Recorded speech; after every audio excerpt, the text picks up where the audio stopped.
सध्या महाराष्ट्रामध्ये राजकीय मनोमिलनाचं वारं जोरदार वाहू लागलंय। एकीकडे उद्धव आणि राज ठाकरेंची युती होणार का या प्रश्नाच्या उत्तराची महाराष्ट्राला प्रतीक्षा असतानाच दुरावलेले पवार काका पुतणे सुद्धा एकत्र येणार का याची सुद्धा जोरदार चर्चा सुरू आहे।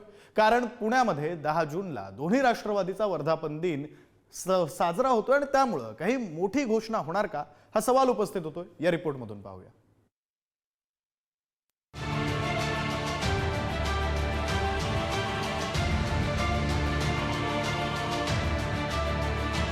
पवार काका पुतणे वसंतदादा शुगर इन्स्टिट्यूटच्या कार्यक्रमानिमित्त एकत्र आले।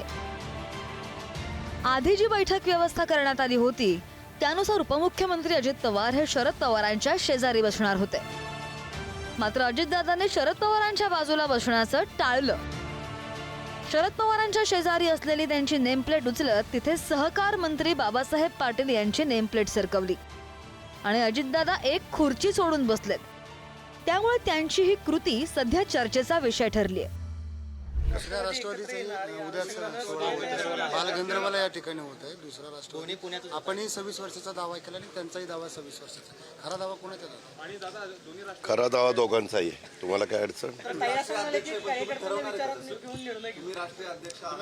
मी तुम्हाला सांगून कशाला रे ठरवीन? तो माझा अधिकार आहे ना। माझाही अधिकार ठीक आहे, तुम्हाला मला प्रश्न विचारायचा अधिकार आहे, पण उत्तर देण्याचा अधिकार माझा आहे ना।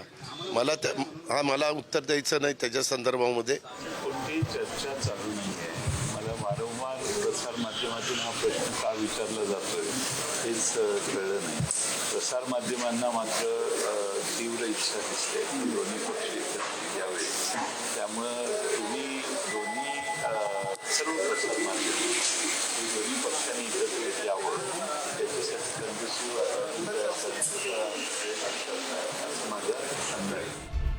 अजित पवारांनी सर्वांसमोर शरद पवारांशेजारी बसण्याचं टाळलं हे सर्वांनी पाहिलं, पण दिसतं तसं नसतं ही म्हण इथे चपखलपणे लागू पडते। कारण वसंतदादा शुगर इन्स्टिट्यूटच्या कार्यक्रमानंतर अजित पवार यांनी शरद पवार यांची भेट घेतली। अजितदादांनी शरद पवारांच्या दालनात प्रवेश केला। यानंतर दोन्ही नेत्यांमध्ये जवळपास अर्धा तास चर्चा झाली। त्यामुळे दोन्ही राष्ट्रवादी एकत्र येणार असं बोललं जाऊ लागलं।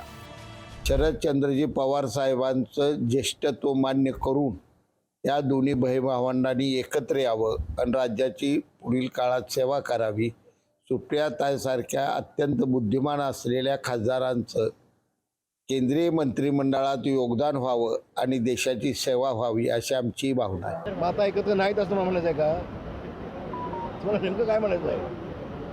मी त्यांना खूप शुभेच्छा देईन, पण शेवटी शरद पवार साहेब एक ज्येष्ठ नेते आहेत। अनेक उन्हाळे पावसाळे त्यांनी पाहिलेले आहेत। दिल्लीचा अभ्यास त्यांना आहे।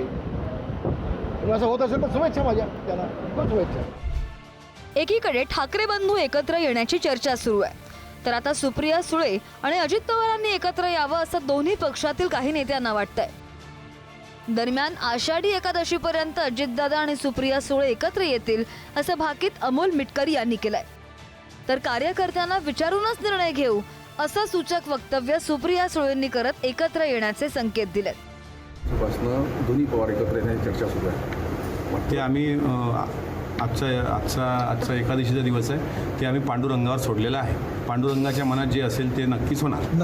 तुम्हाला पवार साहेबांच्या कामाची पद्धत तुम्ही 6 दशकं म्हणजे तुमच्या सगळ्यांच्या जन्माच्या आधीपासून सगळ्यांनी पाहिलेली आहे की पवार साहेब जो काही निर्णय घेतात किंवा जे काही मार्गदर्शन करतात ते लोकशाही पद्धतीनेच होतं। त्याच्यामुळे जो काही निर्णय पक्षाचा असेल तो त्या शेवटच्या कार्यकर्त्याला कॉन्फिडन्समध्ये घेऊनच त्याच्या मनात जो असेल तोच निर्णय पक्ष घेईल।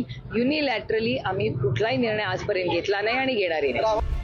विधानसभा निवडणुकांनंतर दोन्ही राष्ट्रवादीमध्ये गोडवा वाढत असल्याचं बोललं जात आहे। बारामती, पुणे आणि मुंबईतील एका कार्यक्रमात काका पुतणे एकाच व्यासपीठावर आल्याचं पाहायला मिळालं। 10 जून रोजी शरद पवारांच्या राष्ट्रवादीचा पुण्यातील बालगंधर्व रंगमंदिरामध्ये वर्धापन दिन पार पडतोय, तर अजित पवारांच्या राष्ट्रवादी काँग्रेस पक्षाचा वर्धापन दिन देखील पुण्यामध्येच पार पडणार आहे। त्यामुळे या दोन्ही वर्धापन दिनाच्या माध्यमातून दोन्ही राष्ट्रवादी एकत्र येण्यासंदर्भात काही ठरणार का याकडे राज्याचं लक्ष लागलंय। ज्ञानेश्वर चौतमल, पुढारी न्यूज, पुणे।